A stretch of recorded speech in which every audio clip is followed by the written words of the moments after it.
Hello second student, welcome to the next class of textile chemical processing और my self Shujaat Shah. और अब आपको ये टेक्सटाइल केमिकल प्रोसेसिंग में एक फ़र्स्ट लेक्चर हो चुका है। तो फर्स्ट लेक्चर में ये बेसिक से हमने आपकी स्टार्टिंग में इंट्रोडक्शन और सिलेबस डिस्कस किया था, और सेकंड जो आपका इसमें और सिलेबस के बाद एक टॉपिक था सिंजिंग, वो डिस्कस किया था। तो अभी आपको ये बुक मैंने बता दी थी, रिफ़र बुक जो है आपकी वो एनक्यूट पब्लिकेशन की केमिकल प्रोसेसिंग ऑफ टेक्सटाइल्स है। तो वो आप लोग अरेंज कर लिएगा टेक्सटाइल केमिकल प्रोसेसिंग के लिए, ठीक है। देन अब आपका जो नेक्स्ट प्रोसेस होगा, ये सिलेबस आप देख चुके हैं। सिलेबस में क्या क्या पढ़ना है आपको, ठीक। मर्सराइजेशन पढ़ना है, डाइंग है, एंड देन आपका प्रिंटिंग है, एंड देन फिनिशिंग है। प्रिपरेटरी प्रोसेस में हमने सिंजिंग पढ़ा था। अभी सिंजिंग मतलब आपका एक बार थोड़ा सा रिवाइज अगर कर लें तो सिंजिंग मतलब यही, जो फैब्रिक ग्रे फैब्रिक प्रोसेसिंग की जो स्टेज है वो आएगी ग्रे फैब्रिक के बाद। ग्रे फैब्रिक मतलब जो फैब्रिक लूम पे बन चुका है, जो फैब्रिक वीव हो चुका है। अब उसमें हमें बहुत सारे प्रोसेस करने हैं। तो पहला जो स्टेप था वो आप सिंजिंग पढ़ा था आपने, ठीक है। जब फैब्रिक बनता है तो वो कई जगह से मशीनों में कई जगह से रगड़ता है, या कई जगह से होके गुजरता है, होके पास होता है ना। तो वहाँ पे उसके फाइबर्स निकल आते हैं, हर जगह जगह पे उसके फाइबर्स आपके निकल आते हैं। तो वो फाइबर्स को रिमूव करना हम लोग उसको बोलते हैं सिंजिंग, ठीक है। जो एक्स्ट्रा आपके फाइबर निकले हुए हैं उनको हमें रिमूव करना है, दैट इज़ कॉल्ड सिंजिंग। अब सिंजिंग में आपने पढ़ा था कि सिंजिंग 3 टाइप की थी, या पहले ऑब्जेक्टिव पढ़ लिए थे आपने कि शॉर्ट फाइबर रिमूव करना है, टेक्सटाइल मटेरियल आपको स्मूथ बनाना है, लस्टर बढ़ाना है, ठीक है। ये सब हम पढ़ चुके हैं। 3 टाइप की सिंजिंग होती है, plate singeing, roller rotatory singeing और गैस सिंजिंग। तो जो मोस्ट कॉमन हम लोग अभी आजकल इंडस्ट्री में यूज़ करते हैं वो गैस सिंजिंग होती है, ठीक है। मतलब गैस होते हैं, बर्नर होते हैं। आपका ये नीचे डायग्राम भी था, ये आपका बर्नर के थ्रू जो है, जो फैब्रिक है उसके तरफ जो है आप सिंज कर रहे हैं उसको, ठीक है। ये आपका उसके बाद ये मशीन था। अभी जो हम लोग का आज का टॉपिक है वो आज का टॉपिक होगा डिसाइजिंग, ठीक है। जो फर्स्ट टॉपिक था आपका वो था सिंजिंग। सिंजिंग हो गई मतलब जो शॉर्ट फाइबर आपके निकले हुए थे ग्रे फैब्रिक में, लूम के बाद जो आया तो उसको हमने फाइबर तो निकाल दिए, ठीक। अब डिसाइजिंग क्या है? फिर डिसाइजिंग आपकी क्या है कि हमको स्टार्च रिमूव करना है। एक्चुअल में क्या होता है, जब यान बनता है स्पिनिंग में तो वो थोड़ा सा उस वीक होता है स्ट्रेंथ में। तो अगर उसकी स्ट्रेंथ बढ़ानी है हमको, तो वीविंग प्रोसेस में हम लोग एक स्टेप करते हैं साइजिंग, ठीक है। उसी का अपोजिट है ये डिसाइजिंग। तो साइजिंग में हम लोग क्या करते हैं, उसमें स्टार्च लगाते हैं, साइज मटेरियल लगाते हैं, तो उससे थोड़ी सी यान की स्ट्रेंथ थोड़ी बढ़ती है, ठीक है। जैसे इसका मोस्ट कॉमन आपको ये बताया जाता है, जो पतंग उड़ाते हैं या जो काइट्स आपका जो भी उसको उड़ाते हैं, तो उसमें हम लोग कई बार ऐसा होता है कि जो लीफ होती हैं, जो पत्तियां होती हैं ना, उसको अगर आप अपनी डोरी में जो है रगड़ते थे, ठीक, तो उससे थोड़ी मजबूती बढ़ती थी। तो वो स्टार्च ही है, वहाँ पे भी स्टार्च है, वही हमको चीज़ अब यहाँ पे करनी है। तो यहाँ पे भी जो यान है उसको हम लोग को स्टार्च उसमें ऐड करना है। तो ठीक है, हम लोग साइजिंग प्रोसेस में करते हैं। मतलब फैब्रिक जब आपका लूम पे चलेगा तो उससे पहले हम लोग ये कर लेंगे। क्यों? क्योंकि अगर वो कमज़ोर रहेगा तो लूम पे जब फैब्रिक बन रहा होगा यान से, तो वो बार बार यान ब्रेक होगा। तो उससे बेटर है कि उसकी थोड़ी स्ट्रेंथ पहले हम लोग इंक्रीज़ कर लें, उसके बाद फिर लूम पे चलाएं। तो बस इतना करने के लिए हम लोग उसकी जो है स्ट्रेंथ इंक्रीज़ कर लेते हैं स्टार्चिंग करके, ठीक है, उसमें साइजिंग करके स्टार्च है, ठीक। बट वो आपका एक इंटरमीडिएट ही प्रोसेस है। इंटरमीडिएट प्रोसेस ये होते हैं मतलब जिनकी हमको फाइनल रिक्वायरमेंट नहीं है, वो बीच में है, ठीक है। तो अब स्टार्च आपने ऐड करा है, साइज़ किया है मटेरियल को, तो अब वो स्टार्च हमें हटाना भी है, ठीक है। क्योंकि हमको वो एज इट इज़ यूज़ नहीं करना है। उसका पर्पस था स्ट्रेंथ बढ़ जाए यान की, हमारा फैब्रिक अच्छे से वीव हो जाए, वीव हो गया। अब जो ऊपर से स्टार्च बचा हुआ है वो उस स्टार्च का कोई यूज़ नहीं है, ठीक है। वो बस आगे प्रॉब्लम क्रिएट करेगा कि थोड़ा सा ऑयली या स्मूथी ग्रीसी अपीयरेंस रहेगा, तो उसमें डाई नहीं सही से होगी, ठीक है। और आपका ये पहनने के लिए फ़िट नहीं होगा। तो डिसाइजिंग मतलब क्या हुआ, डिसाइजिंग में हमको यही करना है कि जो साइज़ मटेरियल है, ठीक है, वाप यान से वो हमको रिमूव करना है। तो डिसाइजिंग का मीनिंग सिर्फ इतना ही है। तो desizing is the process of removing the size material from the warp yarn after textile fabric is woven, ठीक। जब आपका टेक्सटाइल फैब्रिक जो बन गया है, ठीक, अब उसमें से हमको स्टार्च हमने यूज़ किया था, तो हमको वो स्टार्च यहाँ पे स्टार्च या फिर साइज मटेरियल, ठीक है, और भी चीज़ें यूज़ करते हैं। तो आप साइज मटेरियल रिमूव करना है, साइज मटेरियल रिमूव करना है, तो यही आपका हो गया डिसाइजिंग, ठीक है। साइजिंग का अपोजिट हो गया डिसाइजिंग। साइजिंग मतलब ये साइज मटेरियल उसमें हम लोग ऐड करते हैं, ठीक। और ऐड क्यों करते हैं, थोड़ी स्ट्रेंथ इंप्रूव हो जाए ताकि हमारी वीविंग जो है वो स्मूथली हो जाए, स्मूथली कैरिड आउट हो जाए, आराम से वीविंग हो जाए, उसके बाद फिर हम इन चीज़ों को हटा लेंगे। ठीक, तो ये आपका डिसाइजिंग हो गया। अब डिसाइजिंग आपने करी तो आपके कुछ ऑब्जेक्ट होंगे, कोई पर्पस होगा, कोई एम होगा। तो क्या क्या एम है, हमने ऑब्जेक्ट ऑफ डिसाइजिंग क्या है, हमने क्यों करी डिसाइजिंग। तो सबसे पहले to take away the starch stuff from the fabric, है ना, जो फैब्रिक में हमने स्टार्च मिलाया था उसकी स्ट्रेंथ बढ़ाने के लिए, वो सबसे पहला तो हमको यही है कि वो जो बचा कुचा जो भी है स्टार्च वो हमें हटाना है। तो to take away the starch stuff from the fabric. ठीक, इसके बाद to grow the absorbency ability of the fabric. ठीक है, फैब्रिक के बाहर जितनी भी वैक्स की या जो भी चिकनी लेयर्स होती हैं, ग्रीजी लेयर्स होती हैं, अगर ऐसी कोई लेयर है तो वो वाटर एब्जॉर्ब नहीं करता है। वाटर एब्जॉर्ब नहीं करता है तो उसको डाइंग, प्रिंटिंग हर जगह प्रॉब्लम होती है। तो वो कवरिंग ऊपर नहीं होनी चाहिए, तो उसकी एब्जॉर्बेंसी बढ़नी चाहिए। ठीक, कोई भी चीज़ आप देखते हैं ऐसी कोई चीज़ जैसे ऑयल या कोई चिकनी चीज़, तो वो वाटर को पास नहीं होने देती ना, वाटर एब्जॉर्ब नहीं होगा। तो हमको यहाँ पे इसकी एब्जॉर्बेंसी बढ़ानी है। एब्जॉर्बेंसी, स्टार्च लगा होता है तो ये थोड़ा सा ऑयली मटेरियल भी लगा होता है। ठीक है, ये सब आपका है तो ये इससे एब्जॉर्ब नहीं हो पाता है वाटर। ठीक, और वाटर एब्जॉर्ब का भी आप पढ़ेंगे डाइंग में, बहुत इंपॉर्टेंट यूज़ है। इसके बाद नेक्स्ट है to grow the affinity of cloth to the dry out chemicals. ठीक है, जो केमिकल्स हैं, ठीक, उन पे बहुत सारे आपके केमिकल्स हैं, तो उनको एब्जॉर्ब तभी करेगा फैब्रिक जब उसकी एब्जॉर्बेंसी अच्छी होगी। इसीलिए हमने पॉइंट नंबर 2 में एब्जॉर्बेंसी पहले इंक्रीज़ करी कि एब्जॉर्बेंसी इंक्रीज़ होगी। ठीक, उसके बाद आपका जो नेक्स्ट प्रोसेसेस हैं to brand the cloth suitable for adjacent process. ठीक, और भी जो प्रोसेस है उनके लिए हम क्लॉथ को सुटेबल बनाना है। नेक्स्ट है आपका to grow the lustre of the cloth of to grow the lustre of the cloth grow of dyeing together with printing. ठीक, लस्टर मतलब आपको हमने बताया था शाइननेस, मतलब इम्प्रूवमेंट, है ना, जो भी आपका शाइननेस है, तो ये हम इसके लिए भी करते हैं। तो ये आपके ऑब्जेक्ट ऑफ डिसाइजिंग हो गए। ये 5 ऑब्जेक्ट हैं आपके कि फर्स्ट में हमको स्टार्च जैसे हटाना है, सेकंड में हमको एब्जॉर्बेंसी इंक्रीज़ करनी है, थर्ड में हमको केमिकल्स के प्रति जो एफिनिटी है वो इंक्रीज़ करनी है, फोर्थ में हमें जो क्लॉथ सुटेबल है एडजेसेंट प्रोसेस वो हमें यूज़ करना है। ठीक है, इसके बाद नेक्स्ट आपका है फिफ्थ है आपका ये लस्टर हमें इम्प्रूव करना है। ठीक, इसके बाद ये तो डिसाइजिंग हो गई। ठीक, अब डिसाइजिंग के भी कई कई अलग अलग मेथड्स हैं, डिफरेंट मेथड्स हैं डिसाइजिंग के। ठीक है, हमको स्टार्च रिमूव करना है, उसके कोई मेथड हो, बट हम वो है जो भी हमें बेस्ट लगेगा, जो हमारे प्रोडक्शन बेस्ट देगा, जो हमें क्वालिटी बेस्ट देगा, वो हम लोग यूज़ करेंगे। तो अभी जो डिसाइजिंग के मेथड्स हैं वो बेसिकली 4 टाइप के हैं।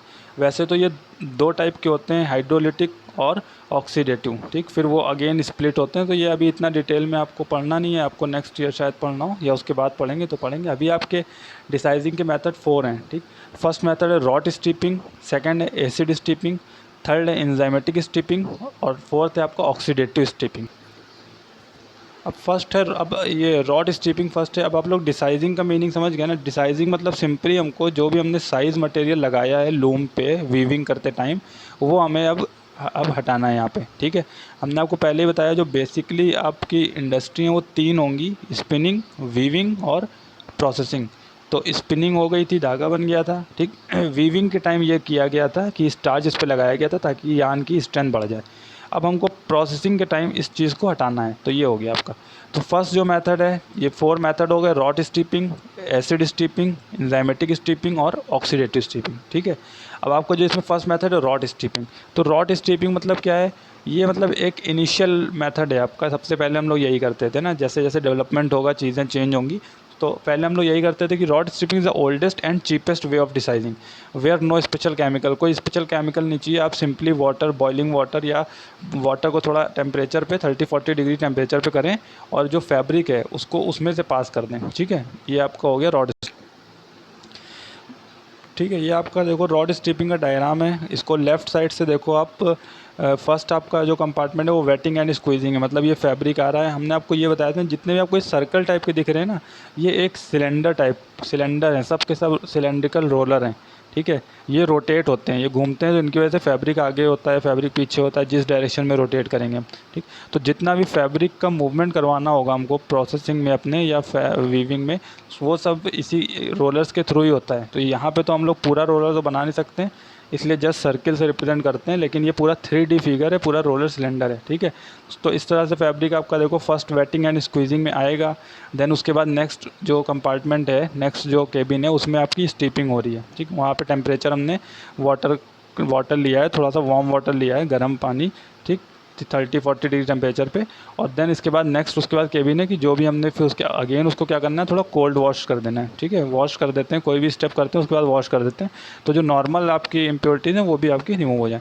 तो ये रॉड स्ट्रिपिंग आपका, बस यही आपका रॉड स्ट्रिपिंग बेसिक सा मेथड है कि एक जो भी हमको जिस फैब्रिक को हमें डिसाइज करना है उसको हम लोग एक कंपार्टमेंट से पास करेंगे जहाँ पे वाटर होगा जो 30-40 डिग्री सेल्सियस टेम्परेचर पे होगा, ठीक है। इसके बाद आपका एसिड स्टीपिंग है। अब देखो नाम से आपको पता चल रहा है एसिड स्टीपिंग मतलब यही, अब हम इसमें एसिड यूज़ करने वाले हैं। रॉड स्टीपिंग में कोई केमिकल हमने यूज़ नहीं किया, वो बॉइलिंग वाटर या वाटर को जो 40 डिग्री टेम्परेचर वाटर पे हमने कपड़े को फैब्रिक को पास किया उसी से हो गया है। अब एसिड स्टीपिंग में क्या होगा, अब हम लोग ये एसिड स्टीपिंग में हम लोग एसिड यूज़ करेंगे। कौन सा एसिड यूज़ करते हैं, ठीक है। तो इसमें आपको मेन चीज़ आप अलग से आप नोट कर लेना कहीं, या शॉर्ट क्विक नोट्स बना लेना। मेन चीज़ आपका ही कौन सा एसिड यूज़ करते हैं, ठीक है, कितने टेम्परेचर हमें रखना है, कितने आवर्स टाइम लगेगा, ठीक है, कितने आवर्स टाइम लगेगा ये। तो एसिड स्टीपिंग क्या होती है, acid steeping is one of the most useful desizing process where dilute sulphuric acid is use to hydrolyse और सॉफ्टन स्टार्च, है ना। मतलब एसिड स्टीपिंग करते हैं जब हम, तो हम लोग डाइल्यूट सल्फ्यूरिक एसिड की हेल्प से स्टार्च को रिमूव करते हैं, ठीक है। By this method, almost all the starch in the fabric can be liquefied. Fabrics are impregnated with an acid solution. Impregnated मतलब उसको भिगाना है, जैसे एसिड सॉल्यूशन हमने बनाया, ठीक है, उसमें फिर हमने फैब्रिक को यही आपका डायग्राम जो ये है प्रोसेस इसी तरह का चलेगा, ठीक है। जैसे यहाँ स्टीपिंग वाला बीच में कंपार्टमेंट दिख रहा है, वहीं पे हम एसिड वाला लगा देंगे, तो ये होता है इम्प्रेगनेटेड, मतलब हमको इसको होके निकालना है, ठीक। अभी इसमें कुछ जगह पे हम लोग स्क्वीजिंग रोलर होते हैं। स्क्वीजिंग मतलब निचोड़ना, जैसे कि आपने कोई चीज़ बहुत ज़्यादा वाटर आ गया कपड़ों में तो उसको एक बार स्क्वीज़ कर देते हैं ना, उसके बाद फैलाते हैं वो चीज़। तो ये आपका 40-50 डिग्री टेम्परेचर पे हम लोग एसिड उसको जो है पास कर देते हैं, और 8 to 12 आवर्स आपके लगते हैं, ठीक है, एसिड स्टीपिंग होने। अब इसमें क्या होता है, एसिड है तो एसिड से कई बार फैब्रिक डैमेज का भी जो है ख़तरा रहता है थोड़ा। तो इन्हीं डिफरेंट बेसिस के उस पे जो है हम लोग अलग अलग यूज़ करेंगे, ठीक है। तो ये आपका एसिड स्टीपिंग हो गया या एसिडिसाइजिंग हो गया, ठीक है। इसके बाद नेक्स्ट जो आपका है वो इंजाइमेटिक डिसाइजिंग है। इंजाइमेटिक डिसाइजिंग आपका इंजाइमेटिक डिसाइजिंग है, ये आपका मोस्ट इंपॉर्टेंट है, और मोस्टली हम लोग यही जो है इंडस्ट्रीज़ में इस टाइम फॉलो कर रहे हैं, ठीक। इंजाइमेटिक आपका वर्ड जो बना है वो इंजाइम से, इंजाइम आपने सुने, बायो पढ़ी है, ठीक है। इंजाइम जो बायो में इंजाइम होते हैं वही आपके इंजाइम है, वो स्टार्च को जो है क्या करते हैं, स्टार्च को न्यूट्रलाइज़ कर देते हैं, या स्टार्च को आप कह सकते हो ख़त्म कर देते हैं ना। तो अब हम इसको इंजाइम की हेल्प से करते हैं। तो पहले एक बार एक लाइन की डेफिनेशन पढ़ लेते हैं, इंजाइम्स क्या होते हैं। तो enzymes are specific biocatalyst मतलब हमारी बॉडी में भी कई रिएक्शन ऐसी होती हैं जो इंजाइम ना हो तो वो रिएक्शन ना हो, ठीक है। मेटाबॉलिक एक्टिविटी की, जो खाना ब्रेक हो रहा है, ठीक है, या मैन्युफैक्चर हो रहा है, ठीक है। तो ये आपके बायो कैटलिस्ट हैं। कैटलिस्ट आपने केमिस्ट्री में पढ़ा है, जो रिएक्शन की रेट को ऊपर नीचे कर दें, ठीक है, चेंज करते हैं, बढ़ाते हैं, कम करते हैं, कुछ भी कर सकते हैं। तो ये आपके बायो कैटलिस्ट हैं। इनको बायो कैटलिस्ट क्यों बोलते हैं, क्योंकि ये लिविंग है। बायो मतलब होता है लिविंग, और कैटलिस्ट मतलब ये कैटलिस्ट है, तो ये लिविंग कैटलिस्ट हैं, ठीक है। तो enzyme are specific biocatalyst of organic origin which are produce by living organism in living cell and accelerate chemical reaction, ठीक। ये आपके केमिकल रिएक्शन को इंक्रीज़ करेंगे, ठीक है। तो अब ये एंजाइम की डेफिनेशन हो गई। एंजाइमेटिक डिसाइजिंग आपको समझ में आ गया कि अभी हम लोग पढ़ेंगे आगे कि एंजाइमेटिक डिसाइजिंग में हम लोग एंजाइम यूज़ करेंगे, जैसे एसिड स्टीपिंग में या एसिड डिसाइजिंग में एसिड यूज़ कर रहे हैं, रॉट वाले में हम लोग सिंपल वाटर यूज़ कर रहे थे। अब इसमें हम लोग क्या यूज़ करेंगे, एंजाइम यूज़ करेंगे। ये देखो आपका एंजाइमेटिक डिसाइजिंग के लिए सबसे मोस्ट इंपॉर्टेंट चीज़ आपकी ये है कि एंजाइम हमारे अलग अलग टाइप के होते हैं, ठीक है। जैसे pancreatic enzyme, malt extract, bacterial, है ना। तो इनमें से कोई भी यूज़ कर सकते हैं। तो जो यूज़ करेंगे उसके रिगार्डिंग क्या कंडीशन होगी, जैसे हमने पैनक्रियाटिक यूज़ किया, ठीक। तो पैनक्रियाटिक यूज़ करेंगे तो कंसनट्रेशन हमें 1 से 3 ग्राम पर लीटर लेना है। टेम्परेचर 50-60 डिग्री होना चाहिए, ठीक। पीएच आपका 6 to 7.5 होना चाहिए। पीएच के बारे में आप लोग पढ़ चुके होंगे। पीएच आपको पता है कि 7 आपका न्यूट्रल, अगर 7 पीएच है, पीएच एक स्केल है जो शो करता है कि एसिडिक मीडियम है या बेसिक मीडियम है, बेसिक मीडियम और एल्कलाइन मीडियम, ठीक है। तो उससे हमें अगर 7 है तो न्यूट्रल बोलते हैं, 7 से कम में एसिडिक, और 7 से ऊपर में एल्कलाइन मीडियम या बेसिक। तो ये आपके एंजाइम है, पैनक्रियाटिक है। माल्ट एक्सट्रैक्ट में अब जैसे माल्ट एक्सट्रैक्ट अगर यूज़ करते हैं तो इसका कॉन्सेंट्रेशन कितना होना चाहिए, 3 to 18 ग्राम पर लीटर होना चाहिए। 50-60 डिग्री टेम्परेचर होना चाहिए, है ना। ये आपके जो है एंजाइमेटिक डिसाइजिंग के लिए है, तो अलग अलग एंजाइम यूज़ करेंगे, थोड़ी थोड़ी सी कंडीशन वेरी करती रहेंगी। क्लियर है। अब इसके बाद ये हम लोग ये तो पढ़ लिया कि हम लोग को ये पढ़ना है, ठीक। इसके बाद नेक्स्ट आपको प्रोसेस क्या होगा, प्रोसेस देख लेते हैं। अब देखो प्रोसेस में सबसे पहले आप ये समझ गए हो कि ऊपर हमने आपको जो डायग्राम दिखाया, ठीक, सब कुछ वैसे ही होगा, एक बात टेबल होगा या जहाँ से सब कुछ पास होगा। लेकिन अब फर्स्ट प्रोसेस क्या है कि हमको यहाँ पे क्या बनाना है, मिक्सचर बनाना है, डिसाइजिंग मिक्सचर, है ना, जो हमारा होगा टब में, जो जहाँ से कपड़े को पास करेंगे फैब्रिक को, वो मिक्सचर बनाना है। तो फर्स्ट स्टेप तो यही है कि वो मिक्सचर बनाते हैं। कैसे बनाते हैं, इसमें क्या क्या ऐड होता है, वाटर यूज़ होता है, एंजाइम यूज़ होता है, सॉल्ट यूज़ होता है और वेटिंग एजेंट यूज़ होते हैं, ठीक है। कॉन्सेंट्रेशन आपके लिखें, इसी कॉन्सेंट्रेशन हम यूज़ करेंगे। और वेटिंग एजेंट मतलब इसलिए यूज़ कर लेते हैं कि थोड़ा फैब्रिक आपका वो वही है, एब्जॉर्बेंसी बढ़ाते हैं और थोड़े से वेट करते हैं, तो आपके वर्किंग थोड़ी ईजी होती है, ठीक। अब ये आपने मतलब इन चारों चीज़ों को मिक्स करके एक जो प्रॉपर रेशियो लिखा है, इस प्रॉपर रेशियो में मिक्स करके आपने एक डिसाइजिंग मिक्सचर बना लिया, जैसे ऊपर बना लिया आपने, ठीक है। उसमें इसके बाद क्या करेंगे, then desizing enzyme mixture is added to the padding mangle. Padding मतलब होता है, पैड मतलब होता है किसी चीज़ को आप पैडिंग करना, मतलब गीला करना। जैसे एक आपने टब टाइप का रखा, वहाँ से कपड़े को इधर से गया कपड़ा, उधर पास होके दूसरी तरफ निकल गया, तो ये कपड़े की पैडिंग हो गई, ठीक है।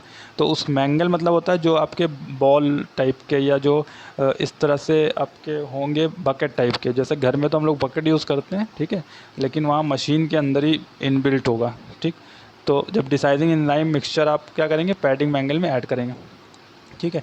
अब नेक्स्ट स्टेप आपको पता ही है, अब नेक्स्ट स्टेप क्या होगा। अब ये आपका जो है आपका वो बन गया, ठीक, क्या बन गया, आपका डिसाइजिंग मिक्सचर बन गया, आपने उसको पैडिंग मैंगल में ले लिया। अब नेक्स्ट स्टेप आपका फैब्रिक पास करना है वहाँ से, तो then the fabric is immerse into desizing liquid, ठीक है। फैब्रिक हम लोग पास करते हैं।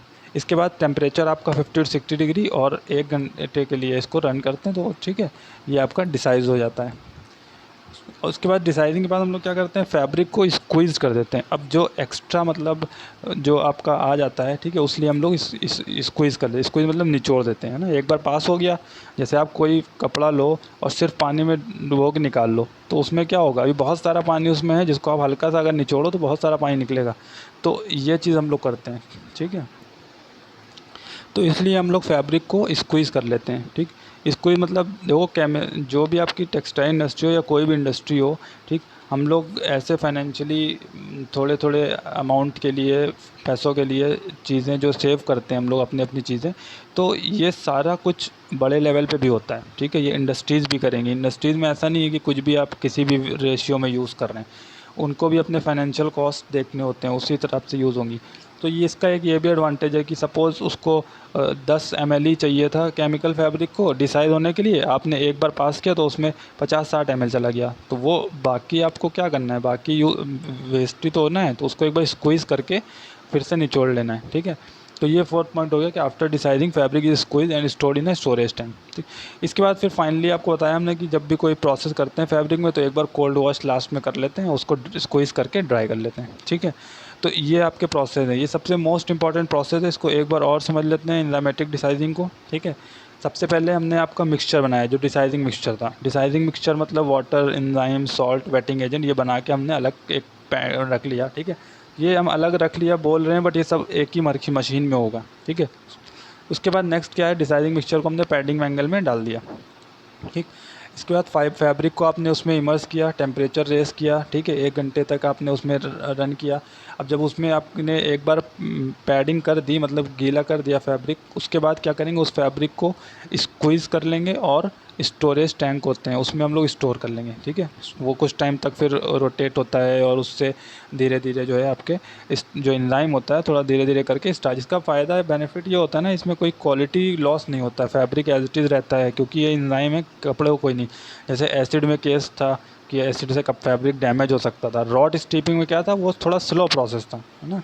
अब एसिड स्टीपिंग में आपकी मान लीजिए 2-3 घंटे में, 4-5 घंटे में अगर हो जा रही है, लेकिन फिर भी फैब्रिक को डैमेज है, तो वो चीज़ फॉलो नहीं करी जाएगी, ठीक।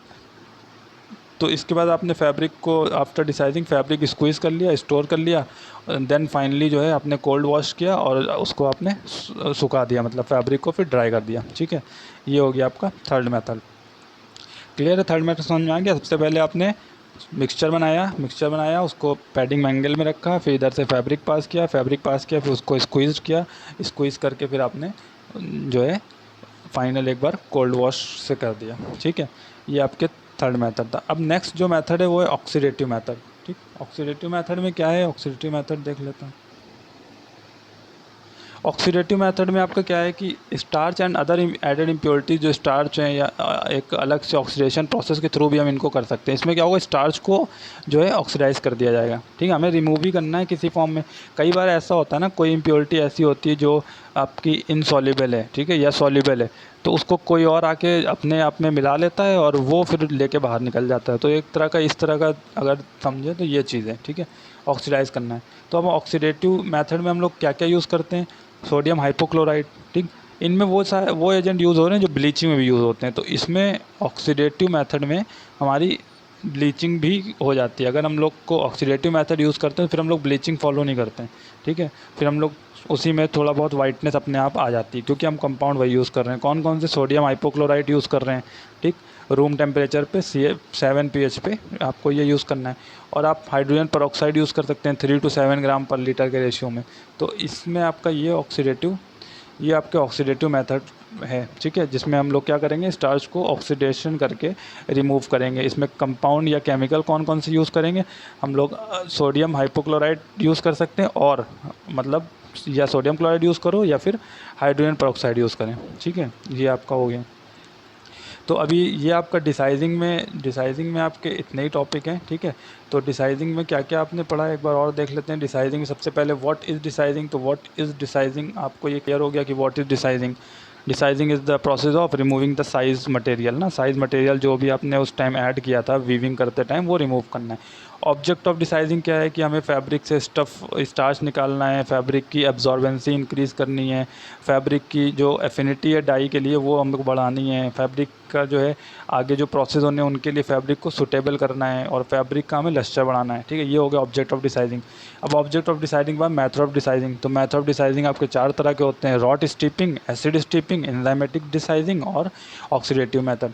अब रॉड स्टीपिंग आपकी नॉर्मल सी होती है, जो ओल्डेस्ट और सिंपलेस्ट वे है कि बस आपने गर्म पानी में 40-50 डिग्री के पानी में आपने पास कर दिया, एक ये इस तरह का स्ट्रक्चर बनेगा। ठीक है, इसके बाद एसिड स्टीपिंग है। एसिड स्टीपिंग में आपका ये होगा कि हम लोग एसिड यूज़ करेंगे। ठीक है, डिसाइजिंग करने के लिए। और एसिड कौन सा यूज़ करते हैं, सल्फ्यूरिक एसिड। कितना टेम्परेचर चाहिए होता है, 40-50 डिग्री सेल्सियस। ठीक, 8 to 12 आवर्स लगते हैं इसमें। ठीक है, ये स्टीपिंग हो जाती है। बस इसमें प्रॉब्लम ये है कि अगर आप फैब्रिक जो है यहाँ पे, ऐसे आप लास्ट लाइन एक बार देखना, remember that during storage of fabric the tempered room fabric should not be dried, है ना। मतलब अगर फैब्रिक ड्राई होता है तो एसिड थोड़ा डैमेज ज़्यादा कर देता है फैब्रिक को। तो फैब्रिक फिर अगर हल्का सा भी ड्राई होगा तो वहाँ पे फैब्रिक डैमेज हो जाएगा। ये अब इन सब के बाद फिर जो मोस्ट इंपॉर्टेंट है, ये भी याद रखना कि ये जो आपका है नेक्स्ट एंजाइमेटिक डिसाइजिंग, ये मोस्ट इंपॉर्टेंट है, और आजकल मोस्टली इंडस्ट्रीज़ में हम लोग यही यूज़ करते हैं। ठीक है, अब इसमें ये 3 तरह के अलग अलग तरह के एंजाइम होते हैं। तो जिस तरह का हम एंजाइम यूज़ करेंगे उस तरह की टेम्परेचर और पीएच की कंडीशन यूज़ करेंगे। ये डिपेंड करेगा कि हम लोग कौन सा एंजाइम यूज़ कर रहे हैं। ठीक है, अब इसके बाद प्रोसेस में क्या है, प्रोसेस में फर्स्ट तो यही है कि हमको एक डिसाइजिंग मिक्सचर बनाना है। पहले डिसाइजिंग मिक्सचर में क्या क्या आएगा, वाटर आएगा, एंजाइम आएगा, सॉल्ट आएगा, वेटिंग एजेंट आएगा, है ना। उसके बाद हमको डिसाइजिंग मिक्सचर को पैडिंग एंगल में ऐड करना है। ठीक, और फिर फैब्रिक जो है आपकी डिसाइजिंग लिक्विड में हमको इमर्स करके उसके बाद 50 to 60 डिग्री सेल्सियस में 1 घंटे के लिए रन करके उसके बाद फैब्रिक को स्क्वीज़ करना है और फिर स्टोरेज टैंक में स्टोर कर देना है कुछ टाइम के लिए। ठीक है, तो फाइनली कोल्ड वॉश करके उसको ड्राई कर लेंगे एंड देन आपका डिसाइज फैब्रिक हमें मिल जाएगा। ठीक, और ऑक्सीडेटिव मेथड में क्या होगा, ऑक्सीडेटिव मेथड में स्टार्च और अदर जो हम लोग करेंगे ऑक्सीडेशन पर प्रोसेस जो होता है, आपने ऑक्सीडेशन रिडक्शन पढ़ा है, तो ऑक्सीडेशन प्रोसेस की हेल्प से हम लोग इसको डिसाइज करेंगे। ठीक है, ऑक्सीडेशन प्रोसेस में कौन से यूज़ करेंगे, सोडियम हाइपोक्लोराइड, ठीक, रूम टेम्परेचर पे, और हाइड्रोजन पेरोक्साइड।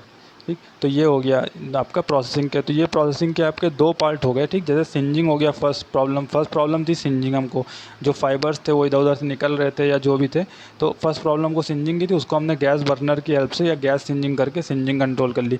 अब ये आपको स्टार्च की प्रॉब्लम थी या साइज़ मटेरियल की प्रॉब्लम थी जो नहीं होना चाहिए फैब्रिक में।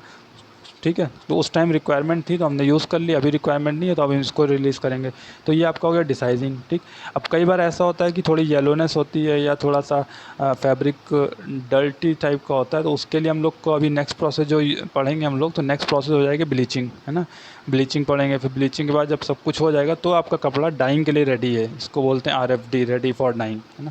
तो डाइंग करेंगे एंड देन उसके बाद आपका प्रिंटिंग की रिक्वायरमेंट हो जाएगी, ठीक है।